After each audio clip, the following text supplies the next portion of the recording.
श्री साईबाबांवर देश विदेशातील लाखो भक्तांची श्रद्धा आहे।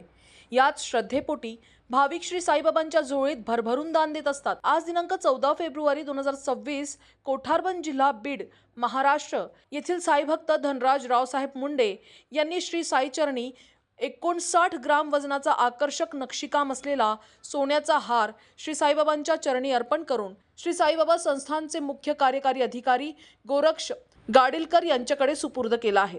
या सुवर्ण हाराची किंमत 8,42,520 रुपये असून हा सुंदर नक्षीकाम असलेला हार श्री साईबाबांच्या चरणी अर्पण केल्यानंतर श्री साईबाबा संस्थानच्या वतीने संस्थानचे मुख्य कार्यकारी अधिकारी गोरक्ष गाडीलकर यांनी देणगीदार साईभक्ताचा सत्कार केला आहे। ओम साईराम।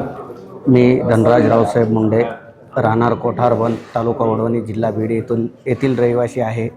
मी गेली 7-8 वर्षापासून बाबांचा भक्त आहे। बाबांच्या बाबतीमध्ये तर जे मागितलं किंवा बाबांना देणे एवढं इथपर्यंत सगळा प्रवास मला शब्दात सांगता येणार नाही। बाबांचे आशीर्वाद कायम माझ्या पाठीशी आहेत, माझ्या कुटुंबियाच्या पाठीशी आहेत। आणि माझा नवस म्हणता येणार नाही, पण मी बाबांना म्हणलं होतं की मला असं झालं पाहिजे, तर बाबांनी जे मागितलं त्याच्यापेक्षा डबल मला दिलं। त्याच्यामुळं मी बाबांना खूप खूप धन्यवाद देतो। बाबांचे आशीर्वाद माझ्या पाठीशी राहतील। ओम साईराम।